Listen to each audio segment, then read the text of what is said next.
Hello and welcome everyone, Lionheart here with more Home of Wargamers material for you guys.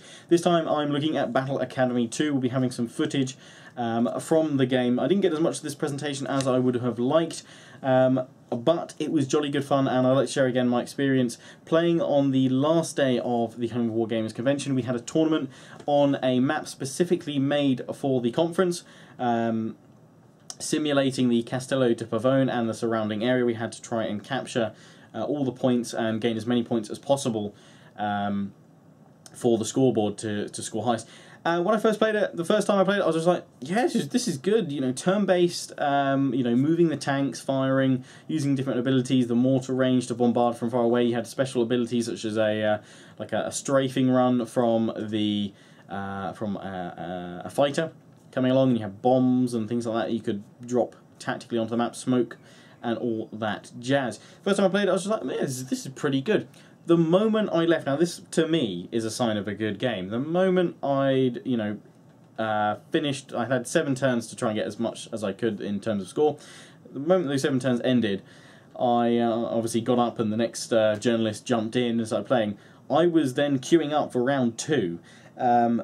It's crazily addictive. I'm going to read you from the lovely press book that we were all given, and it has a kind of a brief description of the game and what you can expect, and then we'll move into some of the clips and talk from the presentation for Battle Academy 2. So it's available for PC, Mac and iPad, developed by Slytherin themselves, and we'll be releasing very soon, if it's not come out already, on Steam. I think it's just about to come out, if it hasn't. A link will be in the description. Has multiplayer, and it is the sequel to the genre-busting predecessor Battle Academy 2, and moves the action to the east to the bloody plains of Mother Russia. With a gritty new look, great new features, and random mission generation, meet battle-proven gameplay, you can be sure of a classic strategy. Experience the brutal campaign from both sides as you play across 4 campaigns as a partisan, tiger, T-34 and dozens of other accurately modelled units.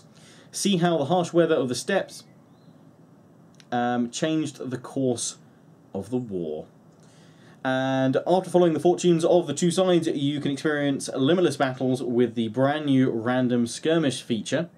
Customize your mission with the myriad settings before entering a unique and surprising battle every time. Add in the best-in-class Slytherin PBEM++ multiplayer system, redesigned editor, custom scripting, and cooperative multiplayer to create a new strategy masterpiece.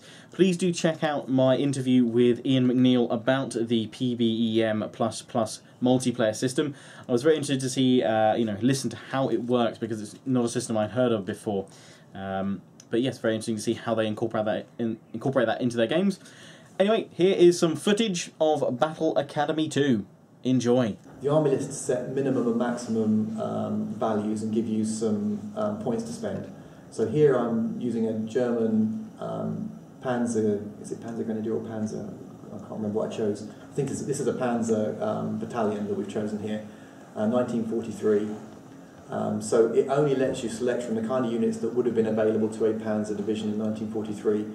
These lists are just text files that can be set up, so we're expecting people to create their own, and they might want to create a specific company or regiment or any kind of period of history or unit that they want to recreate, they can create.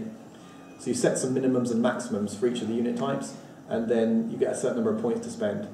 And so it forces you to take a more realistic force composition.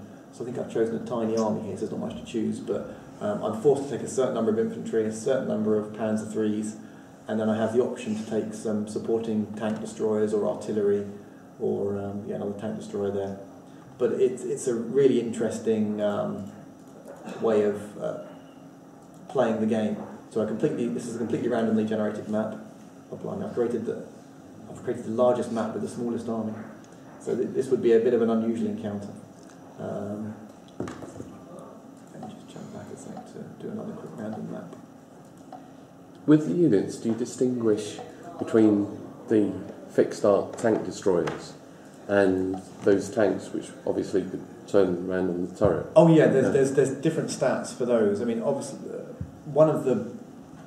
there's a few different ways we make a difference between tank destroyers and tanks. One is visibility. So the tank destroyers have almost no chance to react to anything at their side, whereas turreted tanks have a reasonable chance to react to things at their side. Still not much chance on the rear, but they're much better at reacting to the flanks. Turreted tanks tend to have a second machine gun, so they tend to be they have more firing effect against infantry, and turreted tanks tend to be less affected by moving. So the tank destroyers were not good at moving and firing. They were kind of ambush units, and so they have big penalties to their chance to hit if they try and move. Whereas tanks, they're less accurate when moving, but they're not penalised in the same way as a tank destroyer would be. So those are the main ways that we differentiate the tanks and the tank destroyers. Thank you. Sure. Let me just pick something. What am I doing here? Let's go for an urban map. They're always fun. So created a smaller map here with a larger force. So yeah, the maps are completely randomly generated. This one here, what I wanted to show is the way that co-op's handled. So the multiplayer system can be played in co-op, and you can use random maps or pre-built maps. The army gets split. So you can see here that this is player 1's force, this is player 2's force. If I was playing a co-op scenario, this isn't co-op, so I'll actually end up controlling both. But that's how a co-op scenario would work. And then the enemy force would be deployed there. Right. Next I want to go in to show the new air model.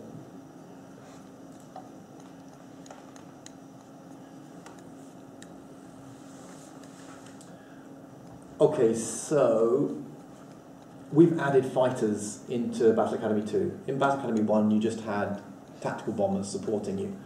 In Battle Academy 2 we've added in fighters and air superiority. At the moment the Germans have air superiority. Their Messerschmitt 109 just did a fly past. I've actually called in my Yak 9 to... that's interesting. They've lost their textures. Anyway, I've called in my Yak 9, and so there'll be a little air fight at the start of my next turn to determine who has air superiority.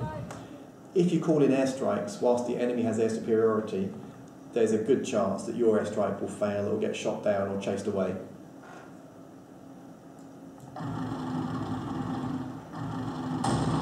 This is just a randomly generated map with stuff going on.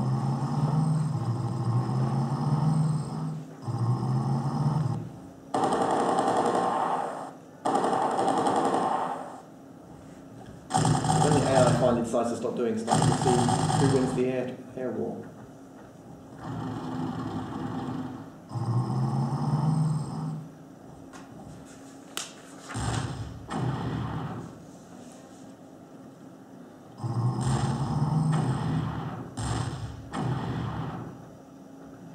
Come on, where's my yak?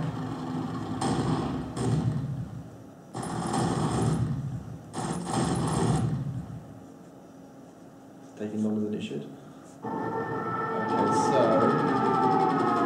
Okay, our yak has chased away the Messerschmitt 109, so we now control the sky, and whenever I want I can call in my airstrike, hit the enemy tanks. So this is now a dynamic thing in terms of the control of the sky? Absolutely, yeah. You choose when to call in your fighter support. The enemies can choose when to call theirs in. So there's two options. You can either use your fighter support to, in a defensive way, and save it to chase to try and chase away the enemy fighters, or you can call in your fighters first to try and give protection so that the enemy bombers can't come in. It just creates a whole little extra layer to think about with the just on top of the ground war. So that covers one of those new features. Are there any ground units, say like anti-aircraft yes, guns? Yes, there are. Oh yeah, I don't think we've actually got any. No one seemed to shoot at me here, but yeah, you have a range of ground air defence units. You've got things like Verbal-Vins and 88mm flat guns, and the British have got Bofors and things like that. So yeah, there's a range. Oh, there's no British. The Germans have got, the Russians have got loads of anti-aircraft guns, because at the start of the war they were really outperformed in the sky, so they developed a lot of anti-aircraft weapons.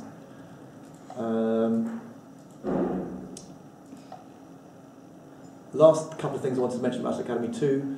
Tomorrow, you'll get your chance to play Operation Castle. Everyone, yeah. So you're not going to be allowed to see what other people are doing. You'll get one chance to play only, and you won't be able to watch what other people are doing. So you'll be playing it blind. In co-op? No, single player. We can play together. No telling the other players about it. What lists of Russian vehicles do you have? Do you have, for example, the T-35? There's no T-35. There's T-34. There's The T-35 I thought was the one with the multiple turrets. We don't have the T-35. I mean, it was never really used. It had like I think they released like 80 vehicles at one point. Right. It was this massive. Had I know seven which or one eight you people mean. in it. Yeah, I mean, Yeah, we have got games land with that tank. in, but it's a bit of... Yeah, we don't have the T-35. Okay. We have... let me briefly... see if I can see. Yeah. KB1, KB2, T45, BT9, BT2, I think. JS series. Yeah. Yeah. I can't get to the folder. How do I go to that folder? Show location, open file location. There we go. But you could theoretically make a T-35, couldn't you? Oh yeah, you could put one in if you wanted to. This is squads file. So Soviet tanks at the moment. What do we have? Soviet armour. KB41s, BT7s, T26, 28, T6, T70, T34s in various iterations. KB2, BT7A, various Lend-Lease equipments. SU series. Yeah, a load of SU. The OT is the That's the flamethrower. that's the flamethrower T34, and then there's the assault guns SU-76, 85. I can't remember what this is. It's something. This is anti-aircraft. Then the IS-2, the PT-34 is the anti-mine layer version of the T-34, and that KH, I can't remember what that one is either. It's some kind of tractor, I think, with some guns mounted on it. So those are the ones that are going in the initial release. I guess you could make armored trains too, couldn't you? If you wanted to, you could make an armoured train. One of the strengths of Battle Academy is that the engine is so modelable.